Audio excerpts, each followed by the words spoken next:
You're listening to Economics Detective Radio.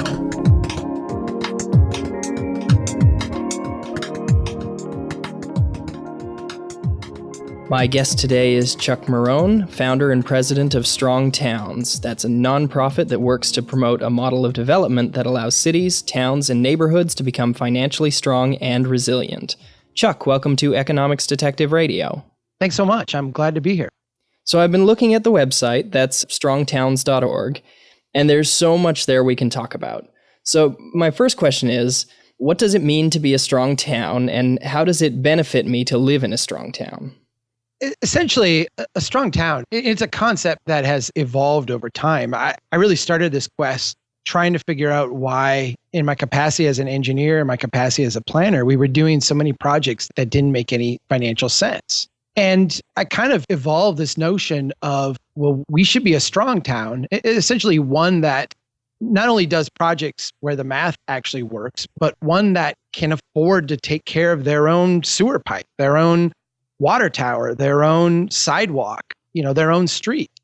Every city that I've ever worked with, all of these things used to be, in days of yonder, things that we would do for ourselves locally.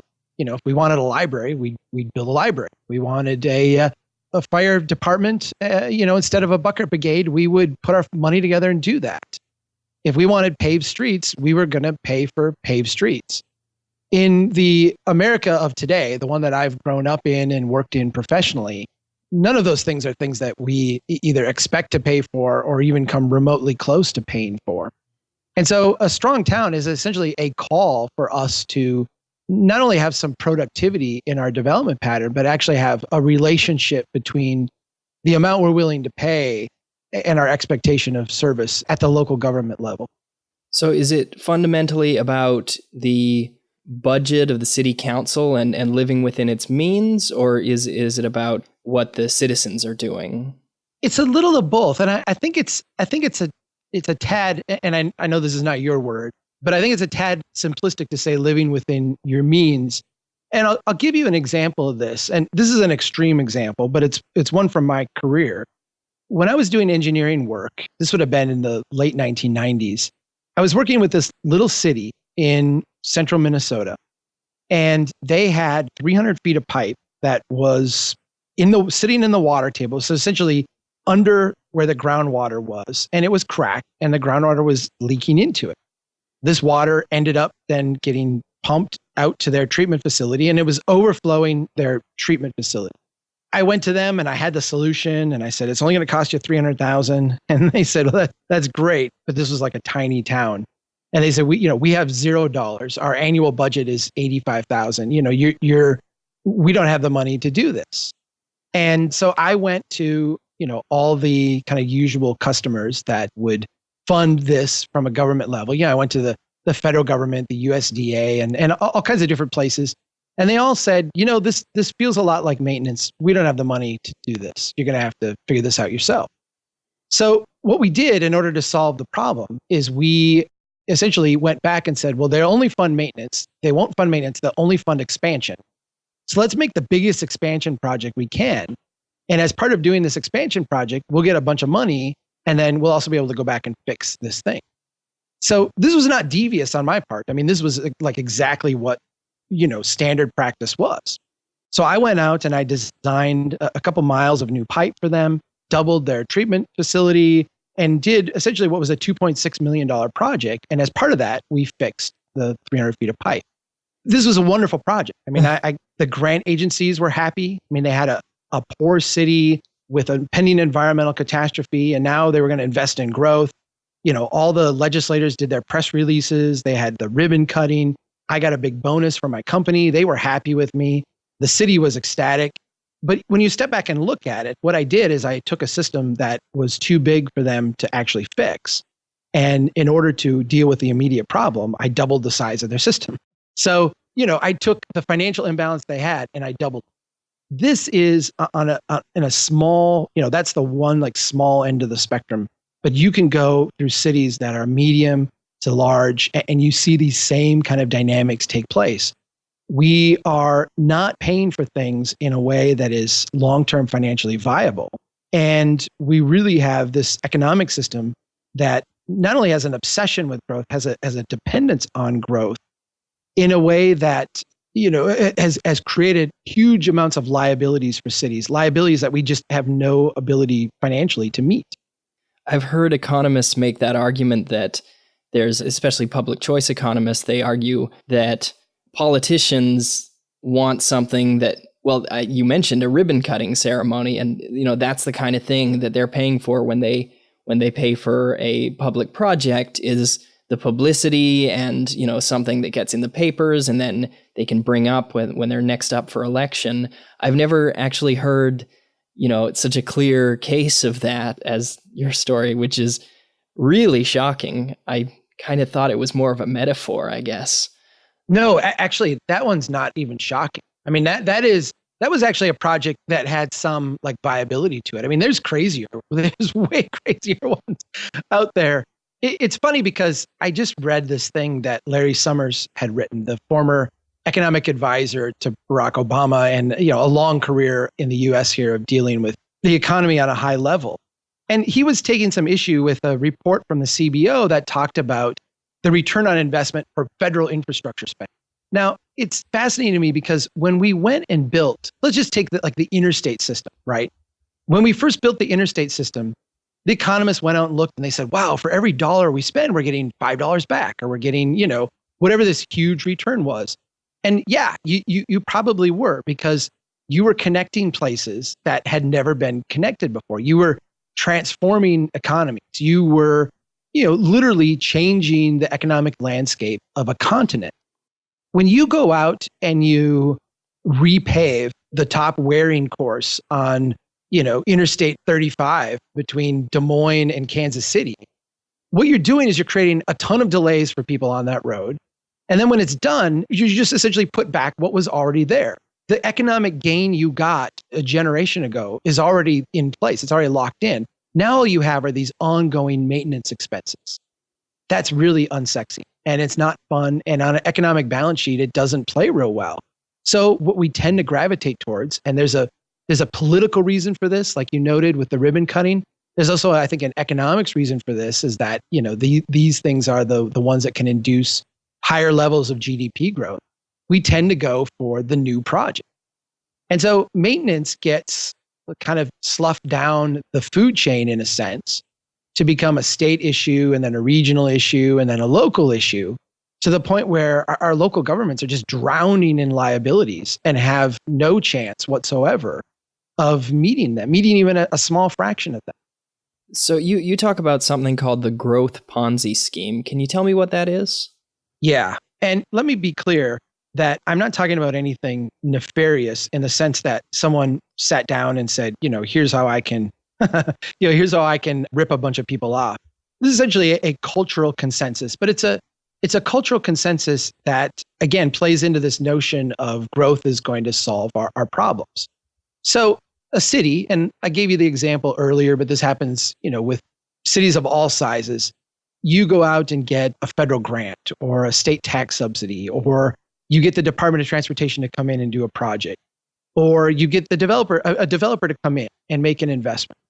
Generally, as part of those transactions, the share that the local government pays is very small. We may have to upsize a pipe, or we may pay for some staff time, or there might be a small local match.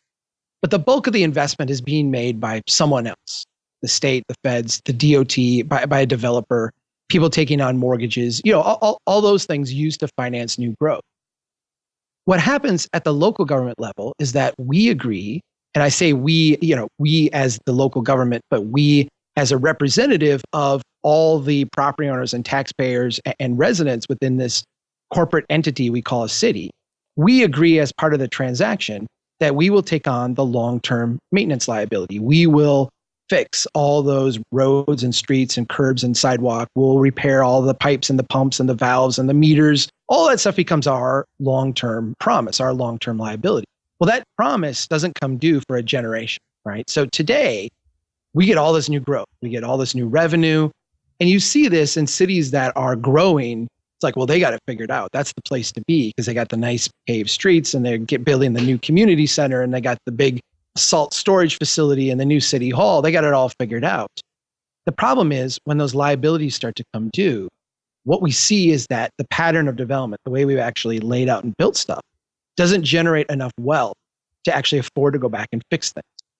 The answer then that cities just like reflexively go to is, oh my gosh, we need more growth. Because when we had growth, we had all this money. So we can just get more growth. We can just get more, expand, what have you. Then we'll have more money to do all this stuff. And you can see very clearly over time that during the first life cycle, cities experience what we call this illusion of wealth. As they slide into the second life cycle, tax rates start to climb, debt starts to climb, and they start to become more desperate for growth. Larger tax incentives, crazier types of projects they do because they're more and more desperate. And then when they get into the third life cycle, and we can see this in like second ring suburbs back from the 50s and 60s, places like Ferguson, Missouri, where you have a city budget where in any given year they spend over $1 million on interest on their debt, but only $50,000 on sidewalk maintenance. I mean, there's a reason people walk in the street in a place like Ferguson, Missouri. They're not maintaining their sidewalks because they don't have the money to do it. You get to that third life cycle, and it's essentially just a very rapid decline. And of course, the social aspect of this is people who have affluence leave before you get to that point. And so what you do is you tend to lock places in poverty with huge amounts of liability and very little chance to rectify.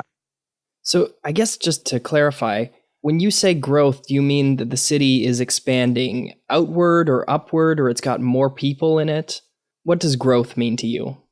Generally, okay, there is an upward component to growth in recent times. And, that is something we can chat about a little bit because I think that's an interesting adaptation. But generally over the last, 60 years, really in the post-World War II period, growth in North America has meant the horizontal expansion of cities, residential subdivisions, interchanges with the big box stores and the strip malls and the drive-in, restaurants, the horizontal expansion of cities. And at the same time, kind of the denuding, the tearing down of existing neighborhoods in order to make them have the function and the characteristics of auto-oriented kind of areas. So tearing down blocks of buildings in order to have a big parking lot with a store next to it, that kind of thing. That's been the way we have experienced growth in our cities. And of course, that growth is, when we're talking about the Ponzi scheme, is a correlation then to the way cities raise revenue, property taxes, land taxes, sales taxes, transaction fees, and that kind of thing. So do you think this growth Ponzi scheme or this push towards growth has led to a smaller number of larger cities, but we would have a larger number of smaller cities otherwise? I don't really know. I can tell you that on the very small end of the spectrum, what we've largely done is wiped out the smallest cities. I mean, they're creatures that have just gone away. I worked in one little town about a decade ago, and I remember being there and talking to, the old timers. And the old timers went on and on about how, back in the 60s and 70s, we used to have, like 3 clothing stores here, and you could get your hair cut here in town. And you could, they went through the long list of things. And it was essentially a city that was half the population of what it was at the time we were having the conversation. Yet they had a whole like thriving ecosystem of places. Well, that's completely wiped out. And it's completely wiped out because when everybody engages in those kind of economic activities, what they do is they drive 30 miles to the regional center, go to the big box store, and then, get your hair cut and do all those other things. And so it's wiped out everything but the convenience store and a couple like novelty places in most of these small towns. So we've wiped out the small town. What we've largely replaced it then with is, these metropolitan areas. And that means the central cities, which have declined massively in population since World War II, are starting to now kind of creep back up. And then, the first, second, third ring suburbs, the exurbs, and that whole kind of economic ecosystem based around the commuter. Yeah, I kind of know both sides of this. I always grew up in, mid to large size cities, but my wife came from a small town, I believe only 20,000 people. And yeah, when we visit there, you don't just do things in that town. You get in the car and you drive to the other town or, one of the other towns in the area. And, like you said, to the big box stores, if you want things that you can't get, in your local area. So you mentioned the commuter. I had one question written down to ask you here, and the question relates to this commuting issue. It's, what's the difference between a street and a road, and why does it matter? Yeah. Well, I coined, and I had no idea what I was doing when I did this. It's sometimes things just happen. I coined this term strode a while back because I was so frustrated between people talking about streets and roads interchangeably. In fact, I flipped out once because I was in an engineering manual from like the Federal Department of Transportation, and they had the definitions always up front, like here's how we define this and this, and they had street, definition of street, see highway. I'm like, no, you got this completely wrong. So a street and a road, they're two different entities, and they're very simple to understand. A road is you can think of it in a modern way as the replacement of the railroad. And a railroad was a road on rails. You got on in one spot and you got off in another spot, and there's a high-speed connection between the two. You don't have frontage railroads, you don't have drive-through railroads. It's just a high-speed connection between two productive places. A place someone wants to be connected to another place someone wants to be, with a high-speed connection between the two. And when we build roads, these are like fantastic investments. They work out really well. When you can move people long distances at high speeds, you're making a really productive investment. A street, on the other hand, it always has been a platform for building wealth. It is a platform for growing wealth. And when we look at like really productive streets, and you can think of like the Champs-Élysées as like the poster child for like the wealthiest street in Western civilization. What you have are places that are very desirable to be, right? They're on the opposite end of the spectrum of a road. They're not about moving people quickly. They're about commerce and interchange. And like, I like to talk about people walking down the street and falling in love and, meeting with their next business partner. And they're complex, messy places that operate at the speed of humanity, which is very slow and grinding and messy. The problem that we run into, and this is why I coined this term strode, is that we conflate these two, and we tend to build these things that are street road hybrids. We actually call these the futon of transportation. You're trying to get both the benefits of a street and the benefits of the road at the same time. This is your typical big box strip mall kind of environment, where people are driving not really fast. They're driving at, in the US, 40 miles an hour, 45 miles an hour, 50 miles an hour, fast enough to kill someone if you hit them, but not fast enough to get anywhere. And at the same time, you have, all this complexity. So you have cars that randomly stop, that park, that pull out. You have people trying to cross the street, people riding bikes. Stroads are incredibly expensive to build, financially really, really not productive. The development's all spread out. It's very expensive to service, very expensive to maintain. And to top it off, these are really dangerous places. They're the places where we have all of our, almost all of our fatalities and terrible collisions happen in these strode type environments. And the sad thing is, it's the default way we go about building places in North America. Yeah, where I live, which is Vancouver, there's this long street called Hastings Street that connects the city center with all the people who live east of it. And Hastings is definitely this uncomfortable mix between road and street where you have... have you been there? I've been on it. And the thing that shocks me about it is, you go to Vancouver, and the central part of Vancouver does so many things right compared to what they do, what they struggle with. I mean, there's so many examples of how a place works. And when you run the math, and I've known people who have done some of this work, specifically in Vancouver, what you see is the financial productivity of these places is off the charts. People want to live there. The rents are high. These are really desirable places. And then all of a sudden, it's like we forgot what worked. You get half a mile away from that. And you're like, yeah, well, that might have worked there, but it doesn't work here. And you build these just long, dangerous, expensive, failing, despotic kind of environments. And, the only thing that's really keeping the prices elevated in those places is the location to what's really great about Vancouver. So yeah, I've been there, and it is kind of a bizarre situation, the juxtaposition between what's really great and what's not, Yeah. So I live about 10 kilometers from downtown Vancouver out in Burnaby, and my wife has to sit on a bus for a full hour to get to work and then a full hour back along Hastings Street, even though it's only 10 kilometers. Right. Right. If she drove, it would be a half hour, but that's still only going 20 kilometers an hour on average because of all the stoplights and all the traffic. And it really doesn't work. So what could city planners have done differently when they designed Hastings Street?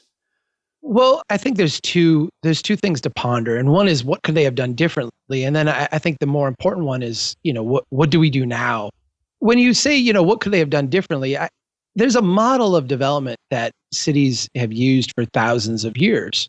And, we very consciously walked away from that in the early 1900s and then, very aggressively post World War II. And, we did it because we thought it would work. I mean, it was a great theory, but an untested theory. Essentially, there's two major differences between the way we build today and the way, say, Vancouver was being built 100 years ago. And it's this. 100 years ago, everything was built incrementally on a continuum of improvement. Today, we build in large chunks to a finished state. And notice I didn't say anything about the automobile. I didn't say anything about fossil fuels. I didn't say anything about zoning or what. It's those two concepts that really make the biggest difference. So when we say, what could Vancouver have done differently? If they had continued to grow incrementally out and have all the neighborhoods continue to be on an increment of upward improvement, what you would see is that those market forces would not have artificially been pushed way out to the edge. They would have continued to make properties valuable, kind of in a bell curve kind of way, where the center was the most valuable place, but then it would be spread out with really long tails out on the edge. And you would see, neighborhood nodes developed and mixed use neighborhoods kind of developed naturally because that's where the value was. What we have done is we've taken that bell curve and we've essentially made the center really, really artificially high, and then had it drop off and have very small, long, shallow tails going out for a long, long, long, long ways because, of the way we've kind of artificially distorted the market and said, when you build, we're going to lock that into place now forever. Build in large chunks to a finished state. If you have a single family home today, it will always be a single family home. There's no natural evolution and regeneration that takes place. So we could have very quite simply followed that traditional pattern. That didn't suit us well. And so I think the question becomes, now that we're here and we're insolvent and we're struggling with this stuff financially, what do we do? And I think, we have to go back and say, all right, of the places that we can save, and quite frankly, a large percentage of the land mass that we have developed will not be rescued or reused or have a second life cycle. It will essentially be throwaway kind of stuff. Of the stuff that we can actually salvage and make use of, how do we try to get those first principles back again? How do we create an incremental development pattern? How do we start to allow some organic responses to these market forces to start to creep into these neighborhoods? How do we get some stores there? How do we get some walking there? How do we make these places into viable nodes of development that we can then connect to the rest of our system? That is a technical question that I feel like, our engineers and planners could actually answer, given the right, questions being asked and the right demands on them. What it is, more importantly, is a deeper social cultural problem that we as a society are going to have to come to grips with during this kind of time of angst and decline.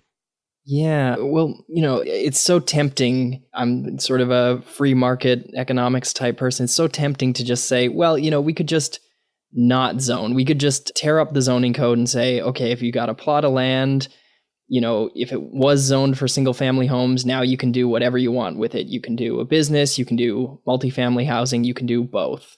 But then there's the whole element that if we had that big change, we'd have to also change the infrastructure and we'd have to change the shape of the city. And so it seems like it's not something that people could just do by themselves unilaterally if only the zoning regulations and the government would get out of their way. But you need more of a coordination, it seems, and it's not clear how we get there. Well, if you gave me the option to stick with what we had today or just abolish everything today and go, complete like anarchy crazy. I have this like anarchist streak in me that says, some of it would get screwed up, but the vast majority of it would work out okay. And I'm cool with that. But that's not going to be the choice on the table. And, I think for good reason. I think we can actually do better. To me, I think I don't want to get overly simplistic with it because I think that there's a lot of deep nuance. And quite frankly, the simplistic nature of our current development approach is what has gotten us into trouble. But to me, I think if we conceptually get our mind around every neighborhood being allowed by right to go to the next increment of intensity, and I'm going to break that down because I know that's conceptually that's a lot to take in. But I think if we could do that, I think we could start to see where productivity would emerge. So by being allowed by right to go to the next level of intensity, what I'm really talking about is you have a neighborhood of single family homes. That neighborhood of single family homes, each of those properties should be allowed to become a duplex or have an accessory apartment or go to the next level of intensity, not from single family home to 6-story condo, but from single family home to something that would have 2 families. They should be able to do that by right. In other words, not months of process at City Hall, not a lot of unknown. Essentially, like walk down to wherever you get your permit, apply for your permit at 9 a.m., at noon, be out constructing. That's simple. And to me, that would be a hard social thing for people to swallow because, I live in a neighborhood of single family homes. I don't want, those people around me. But you're really talking about the next increment. And I think if we could get our minds around that, what we would start to see is that the places that have the demand for that would start to see that fill in. And those places then, once you're at the next increment, you would have the right to go to the next increment, right? The thing is, from a development standpoint, you're not going to build a duplex and then tear it down the next year and build a quad and things like that. It would essentially be an organic process over time. I think if we can seed that in places, we can start to let some of these market forces discern for us where the productive parts of our cities are. And then we can do crazy things like, serve them with priority transit and, that kind of stuff that actually can take our existing resources and allocate them in ways that would make us financially wealthier and better off. Those are tough conversations, but I feel like that would be a start short of burning the whole thing down and starting over. Yeah, I think what they do a lot of the time here is they'll build a SkyTrain out to some place, and once they've decided where they're going to put the SkyTrain stop, then they'll rezone the single family homes around that area to multi-family homes, or they'll allow more businesses and things like that. But when I think of a place like, I'm reminded of a story about Disneyland where they put down the grid of main streets, and then they watched where the grass got beaten down, and that's where they put their paths. So there's sort of the build the transportation first, and then say where communities are going to be and where people are going to live in greater density, versus watching what people do and then building the infrastructure to them. I think too the fault in the premise of what we do today, and I totally agree with you that is what we do. There's 2 flaws in that. First, we don't have the money to build the Skyrim everywhere. we actually have to fix and maintain the stuff we have, and we're struggling to do that. Why are we building a bunch of new stuff? But the second kind of faulty premise with that I see everywhere is, okay, this neighborhood here we've put under glass. We've frozen it in amber because the people there won't accept any change. And so in order to get the density metrics or the housing affordability or whatever we're trying to shoot for that we want, we've got to go someplace where we can either overcome the opposition, i.e. people who are disenfranchised, or there's well-heeled developers there like welcoming us in who have done the forework of acquiring properties and tamping down any resistance. And so then we'll run it there. That will work. And, I think there's all kinds of social, corrupt, just like injustice kind of problems with that kind of approach and that kind of outcome. But even beyond that, financially, this doesn't make any sense. We are awash in streets and sidewalks and pipes. We need to get more productivity out of those places. And so, yeah, I think the story from Walt Disney where he's, out walking around in the morning in his bathrobe and he sees the workers putting up a fence. And, he says, what are you doing? And he goes, well, people are cutting across the grass. And he's like, no, fools, that's where you put the sidewalk, where people are walking. That's where you put the sidewalk, put the fence where they're not. To me, I think if we could humble ourselves to do that, to just go out and say, okay, how are people using this city? How do we respond to that in the next smallest increment possible? What we could do is we could, instead of trying to direct growth and pretend that we understand what's going on and can project everything and, spend our billions of dollars making our vision come true, we could actually respond to the way people are using our cities and say, how do we, in a very humble, incremental way, nurture that to the next step? To me, that's the only way we deal with this productivity problem. I think you mentioned big box stores earlier, and I wanted to talk more about them. Are they a problem in themselves, or are they a symptom of the way we build, of a bigger problem, let's say? Yeah, they're the symptom. And I think this is one of the schisms that I think is where essentially the political system manipulates a lot of our dialogue.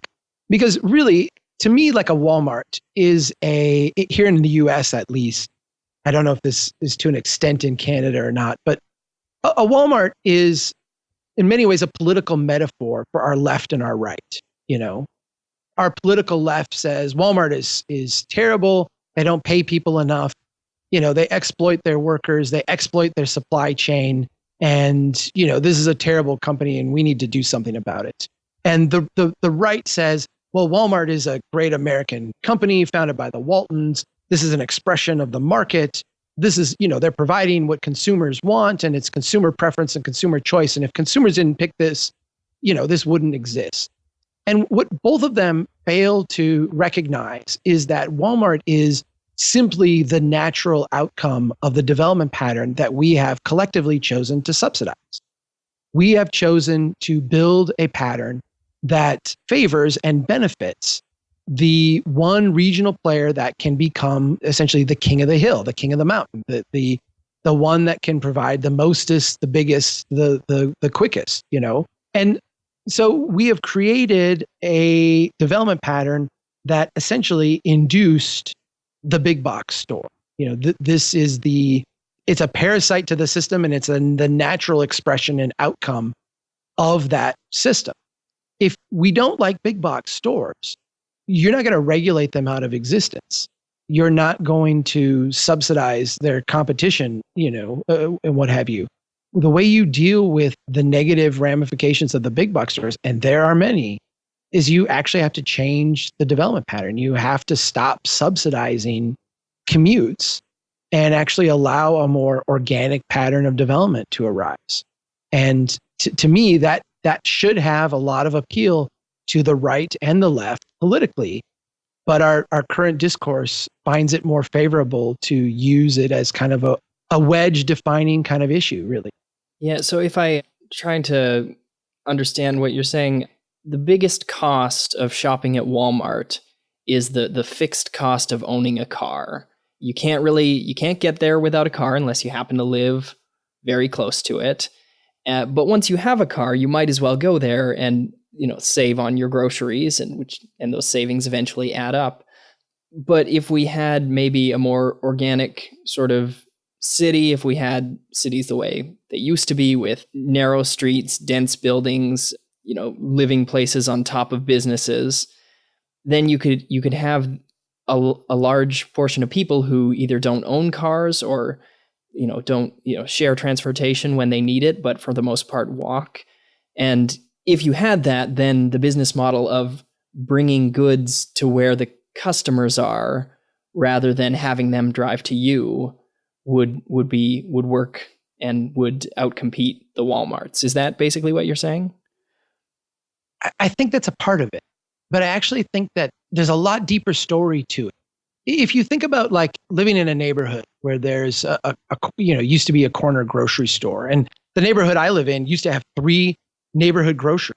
It's just astounding to me because we haven't added any population in my city since World War II.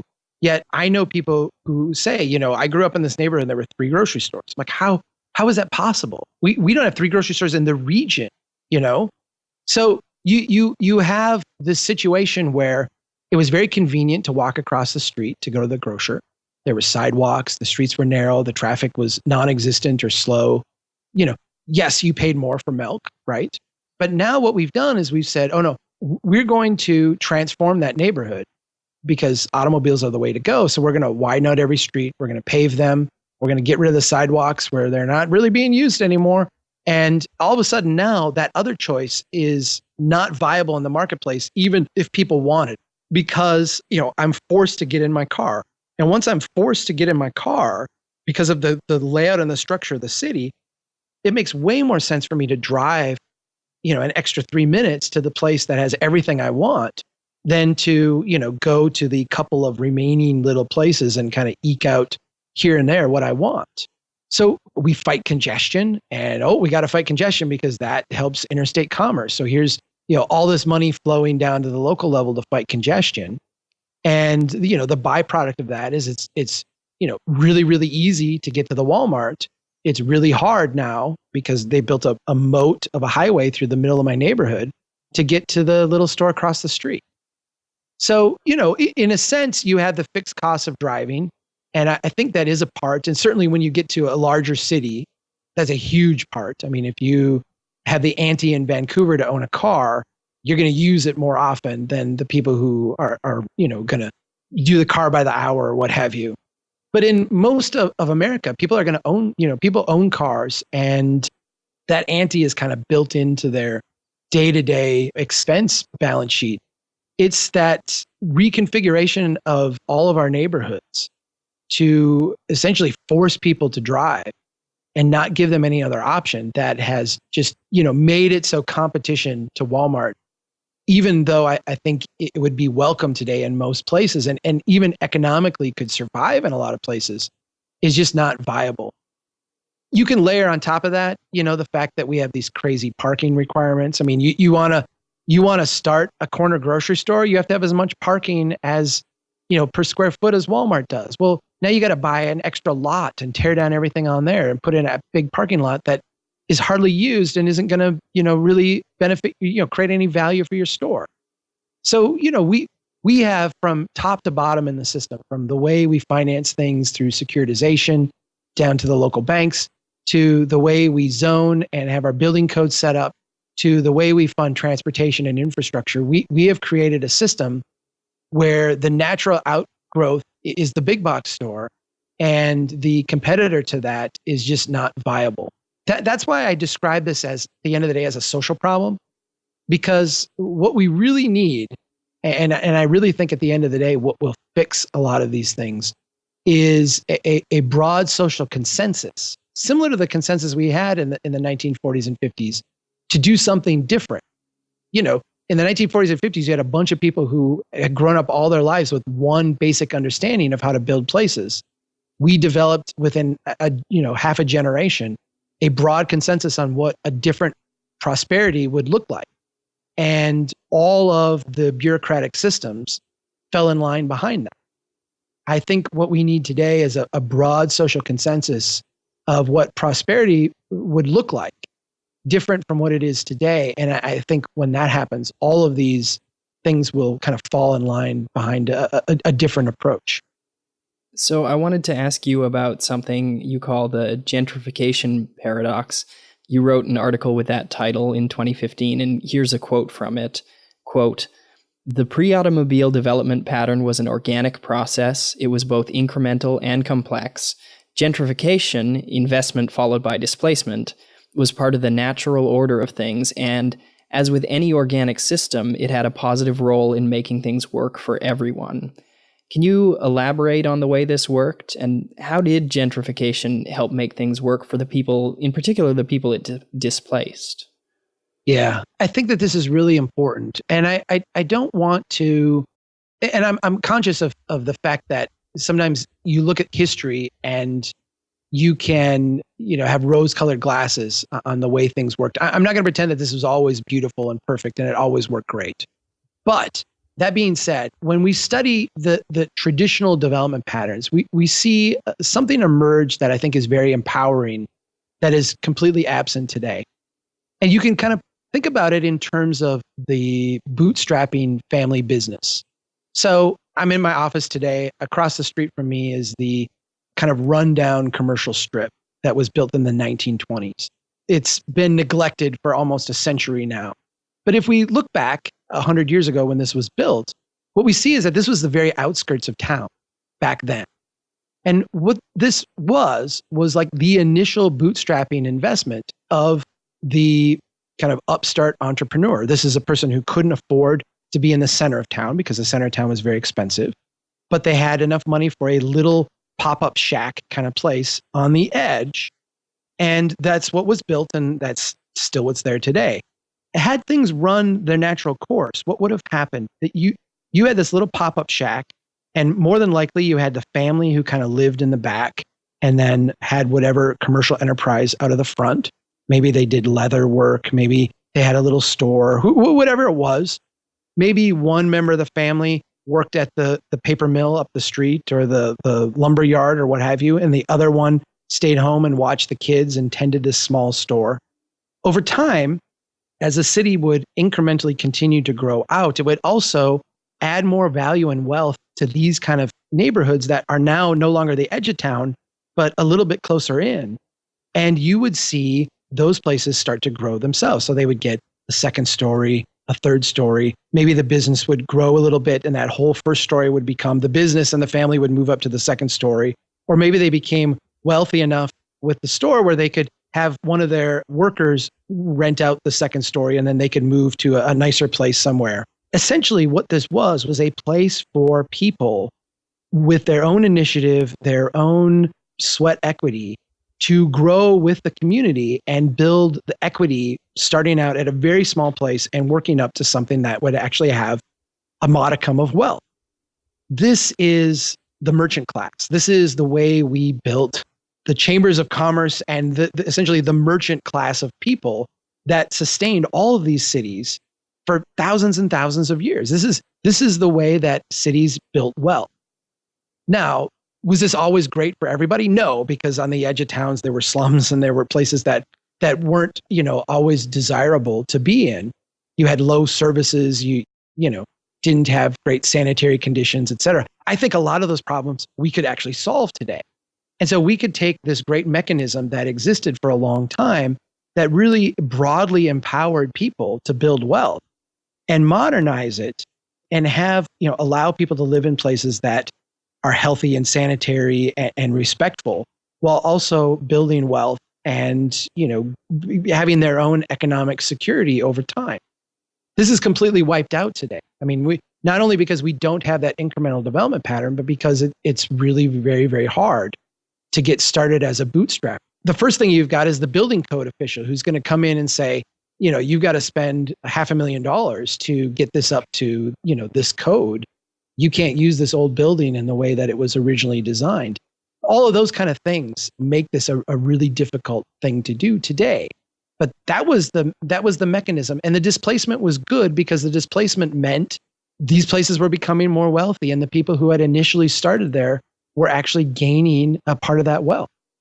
Okay, yeah. So when people complain about gentrification, they talk about poor people being pushed out of areas, but it's not like they're being pushed out by Genghis Khan, right? They're being bought out. They were there, and to Yeah, make them leave, you have to compensate them, right? it is true to an extent. Although I will say, and I've seen, places where people say, "Oh, I can't afford the taxes anymore," and I'm like, "Well, yeah, but you say this with my parents. The farm my parents bought for, 200,000 or whatever back in the early '80s is now worth like 2.5 million." And my dad's saying, "Well, oh, we can hardly afford the taxes." And I'm like, "Well, cry me a river. You've done pretty well, man. This worked out fine for you, But I think where the rub comes in is when you have people who are not gaining from the wealth that's being created. So you go to neighborhoods which are largely renters and largely transients and people who don't actually own the underlying property. And now the gentrification takes place and you have displacement. And essentially what happens is that people who had a place to live in a neighborhood now do not. And not only do not have a place there, but they couldn't afford to live there if they wanted to because the price structure's changed. I think the difference between the traditional development pattern where the people were actually part of the ownership structure, and it was a different time, but on the edge of town, you could get places very cheap. I mean, that was the whole point. Now are not part of that ownership. And so all you have is displacement without the wealth creation, or the wealth creation is happening in a very narrow band of people who essentially have the capital already to invest in those places ahead of the surge in value. And, it's not being, I don't want to use the term equitable because I don't want this to get confused with our political conversation. But, we have this problem in the United States where we have a concentration of wealth. And a lot of it is because the systems that we use to build our cities essentially empower and build upon the wealth that is already concentrated and magnifies it, and really does not have these upstart bootstrap kind of opportunities that people used historically to build wealth. They're gone. And so we just displace people and we don't leave them with any real wealth. Are there any cities or towns that you can point to as positive examples of the kind of development you advocate? Not on a broad scale, no. Certainly not here in North America. And I used to have this critic who would follow me around here in central Minnesota when I was first out talking to cities around here. And she would ask me this question in kind of like a real snide way, like, "Okay, Chuck, point to the strong towns. Where's someone who's doing this? Why are you so smart?" And I struggled with that because, I'm like, well, I'm not the only one who's saw these things. Like what is going on? And I finally started to realize that what we have done here in the US, and you Canadians have done this to a large degree as well, is we have said, this is the pattern of development. This is the way we're going to build. This is the way US Bank is going to finance housing. This is the way, this insurance company nationally is going to insure these properties. This is the way banks are going to use the form for the secondary market to judge whether a property is worthy of the secondary market or not. And even though other options might theoretically be allowed within the framework, they're really not viable options because from a very top-down way, this is how we've decided we're going to build and finance North America. And so, I can point to cities that have done things that I think are really smart, and cities that have done, projects here and there, narrowing down streets, making streets easier to walk across, protecting historic buildings from getting torn down and becoming parking lots. I can point to instances here and there where cities have done things that I thought, that's a really good move. That's a move in a positive direction. But in general, we're all following the same model. And so we're all fragile in the same exact way. We have a national consensus right now to go about doing things in this way. And, there's starting to be a pushback on that, but it's not reached any type of national critical mass yet. What can individuals do? Oh, I struggle with this one all the time, because I think that, we've talked a lot here at Strong Towns about the work of Nassim Taleb and his concept of anti-fragility.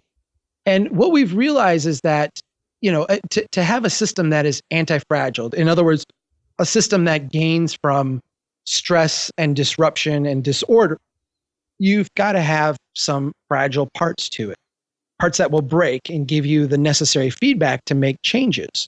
And we've kind of reached a consensus that should not be the family. That should be more the neighborhood level. So neighborhoods do well, neighborhoods fail. We can, as a society, kind of tolerate and overcome neighborhood volatility a lot easier than we can family volatility. And what I'm talking about is, in order to have a system that's organic, that learns from its mistakes, you have to have failure.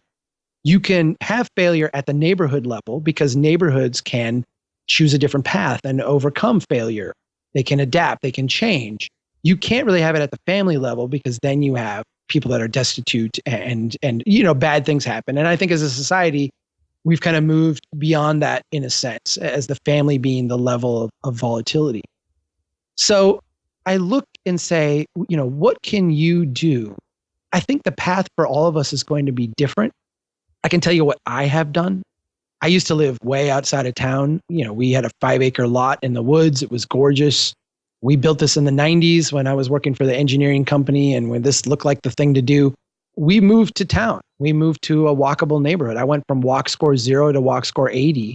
We came into the office today, my daughter and I, to be here and do this interview with you. I biked. I could easily have driven. We biked. I think it's important that, we have a culture of biking here and that we are, as a family acclimated to that. We try to shop locally. I am a part of the CSA here, the Community Supported Agriculture. So we get our veggies here from a local farm. I'm not going to pretend that those things will change the world, but I think that for me, the idea of being more resilient, more adaptable, more flexible is an important one. The other one I'll just add, and I do think that this is a universal thing that we all should do. We all need to meet our neighbors. You need to know the people who live around you, whether that neighbor is, I grew up on a farm, a half mile away, or whether it's now where they literally share a fence in the backyard with you and you just talk over the fence.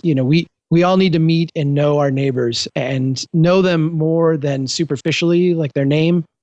We actually need to get to know them to the level where we know some of their hopes and dreams and aspirations. Because, I think we all need each other. And I think as things get sometimes more difficult, and I think they will get more difficult in a lot of places, I think we're going to need that kind of understanding amongst the people directly around us. So I think that's a really important. My guest today has been Chuck Marohn. Chuck, thanks for being part of Economics Detective Radio. Hey, thanks a lot. I really appreciate it. It's a lot of fun.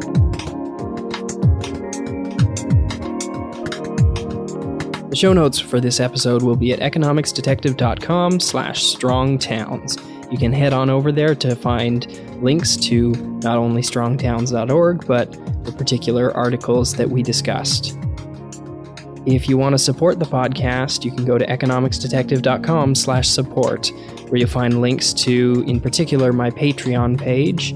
Patreon is a service that allows you to pay in increments to the creators of the content that you consume. I do it. I try to support people who create the free content that I like to consume, and I think it's a virtuous thing to do in this age where most of what we like to consume online is provided to us for free. So economicsdetective.com/support.